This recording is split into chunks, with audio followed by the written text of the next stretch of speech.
Mga idol at kabayan, handa na ba kayo? Good news! Armed Forces of the Philippines tagumpay sa ginawang operasyon sa Samar. Ginamit ang mga drones upang madetect ang kinaroroonan ng mga kalaban. FA-50PH fighter jet upang maghulog ng mga bomba. Isang Agosto Westland helicopter para maglunsad ng mga rocket sa kampo ng mga rebelde. Ang resulta, 16 sa mga kalaban ng gobyerno tumba at walang nasawi sa hari ng mga sundalo. Ayon sa isang Army General, ito na ang pinakamalaking opensiba ng gobyerno sa taong ito. Ito ang ating pag-uusapan dito lang sa Good News Philippines. Huwag kalimutang i-like ang video, mag-subscribe, mabilis lang ito. Promise!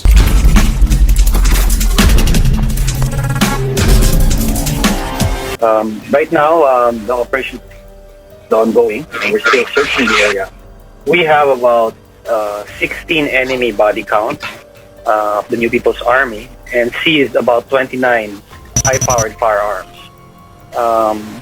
The area that in Dolores is currently subject to scouring operations so that we can find out. Since there's 29 firearms recovered, we're expecting that will there be more enemy killed or enemy still hiding that we can be able to capture anytime. Nasa 16 na mga rebelde ang nasawi dahil sa opensiba ng tropa ng gobyerno sa pamamagitan ng isinagawa na land-sea-air assaults noong Lunes, 16 ng Agosto, taong kasalukuyan sa maraming mga kampo ng mga rebelde sa bayan ng Dolores sa silangang Samar. Ito na marahil ang pinakamalaking engkwentro ngayong taon, sinabi ng isang Army General. Sinabi ni Major General Pio Dinoso III, commander ng 8th Infantry Division, na sinisiyasat pa rin ng mga ground troops ng militar ang lugar para sa mga labi ng isang malaking grupo ng mga kaaway na nagkalat pagkatapos ginamit ng Air Force ang FA-50PH fighter jet na naghulog ng bomba sa isang kilalang kampo ng mga kalaban ng gobyerno at ng Armed Forces of the Philippines, kung saan pinaniniwalaan na ang mga ito ay gumagawa o nagmamanupaktura ng mga improvised na pampasabog. Mga idol at kabayan, ito talaga ang advantage at pinakamagandang diskarte ng ating Armed Forces of the Philippines as long na kumpirmado na ang lugar ay sa kalaban at walang mga sibilyan dahil walang masusugatan o masasawi sa hanay ng mga sundalo. Talagang epektibo ang ginagawang modernisasyon at teamwork ng tropa ng gobyerno. Ang isa pang opisyal ng militar, isang Army Colonel na nakatalaga sa Samar, ay nagsabing ang pagkakaroon ng mga rebelde ay na-detect ng heat signatures nang magpadala ang Philippine Army ng mga drone upang hanapin ang kampo ng mga rebelde matapos itong makatanggap ng impormasyon mula sa mga sibilyan. Sinabi pa niya na mayroong 3 mga target. Naghahanap sila ng isang malaking training camp sa masukal na mga kakahuyan sa barangay Osmeña sa bayan ng Dolores. Kailangan pang gumawa ng maraming mga pagdaan sa lugar upang kumpirmahin ang pagkakaroon ng mga kaaway. Pagkatapos pinadalhan nila ito ng mga fighters, ang FA-50PH at isang Agosto Westland helicopter upang mag-drop ng mga bomba at maghatid ng mga rocket sa kampo ng kaaway. Sinabi pa niya na ang mga ground forces mula sa 52nd Infantry Battalion na sinusuportahan din ng mga artillery fire ay lumipat habang ang mga rebelde ay nagtakas sa iba't ibang direksyon. Ang mga tropa mula sa 78th Infantry Battalion ay ipinadala upang mapalakas ang mga operating ground unit. Naku, kung ako sa inyo mga kabayan, sumuko na kayo. Palakas ng palakas ang Armed Forces of the Philippines. Sayang dahil lahat tayo ay may pag-asang umasenso sa buhay hanggat tayo ay buhay pa, alang-alang sa inyong pamilya. Maraming salamat. Ang tagahatid ng balita, Good News Philippines. Mabuhay ang mga sundalo, mabuhay ang Pilipinas! Laban Pinas!